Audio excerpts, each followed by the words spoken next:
I hear the grand finale is really good. Yeah, we finally got a grand finale, and like we had it last year, and we were playing with it, and we just couldn't get it in the time frame. The time frame that we couldn't get it, let alone on stage, because it's huge. I mean, it's Oh, yeah? huge. But we had to do the blocking and make sure that we knew it done right and how exactly we wanted to do it. But our grand finale now, it's awesome, it's cool, and it's one of the bigger illusions that I know of in Branson. Oh, that's great.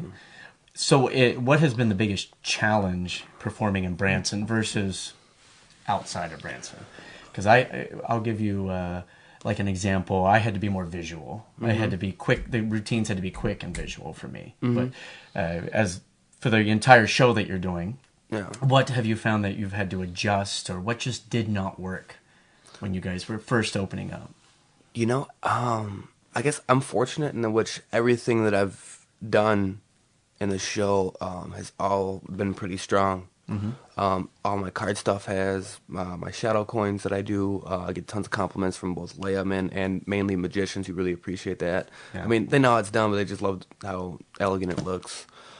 My biggest challenge, though, is for the better part of the first season, my wife, who was pregnant, and my oldest son were still back in Milwaukee. So I'm here working, 16, 20 hours a day, and they're back there just kind of hanging out. Yeah. So that was probably one of the biggest challenges for me. For you personally, yeah. Yeah. That would be hard. Yeah, it was Trust difficult. me, because I have twins, and they were born when I was on the road traveling. Yeah. And I couldn't get back. There was just no possible way. Does she live here now? Yeah, she does. And I was lucky. I was super lucky. It was the day before we had a 1 week break at the end of the summer. It was the day before had to come back here for rehearsals. My son Ethan was born. Oh, wow. So he was born. The next day, I slept at the hospital. Next day, woke up. I saw him for a little bit. My wife was fine, and hopped on the car. I came back. Yeah. Yeah, it's tough, man. Wow. But, okay, what's your background in magic, though? You said you're from Milwaukee. Yep, I'm from Milwaukee. And you used to work at the what festival? It's called Summerfest. Summerfest. Summerfest, world's largest music festival.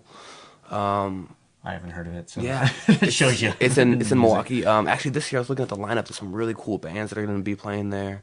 But they brought me in to street perform, actually.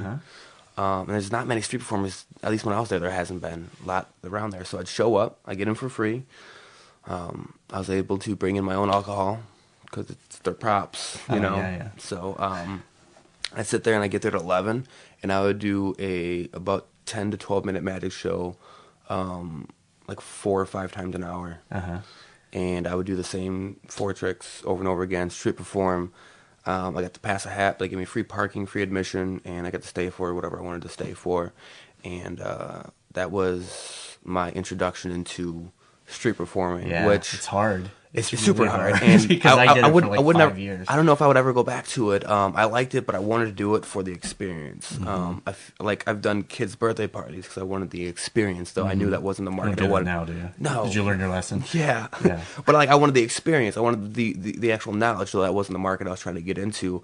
I feel like when it comes to this kind of stuff, you need to know as much as you can. Right, and if you can perform for drunk people, you can perform for little kids and vice versa, because I did a lot of bars and everything else as well. Those two groups, though, I was just going to ask you, because I used to do street performing at festivals and stuff, and they were all great until I would do like a rib fest or something where they had alcohol they were serving. And I always find that kids and drunk people are the first to call you out on stuff, in that they think really simple, and they'll just they'll give you what they think is the method to something, and they're pretty close. Yeah, sometimes they are, especially kids. Yeah. Especially kids. And it's just... Actually, they explain it on an episode of Brain Games and how kids think about and that kind of stuff. Yeah, I love that show. But yeah, they're tough, man. Those kids, they can, and that's why Kid Magic. That's why I really didn't like the kid shows, is because Kid Magic to me isn't magic. It's almost clowning. Yeah, right. It's almost clowning or babysitting, and that's not what I know. But there's guys that are really good at it, if that's what they want to do. But my wife's father's a magician, and that's all he does is exclusively kid shows, and he's hilarious. Yeah.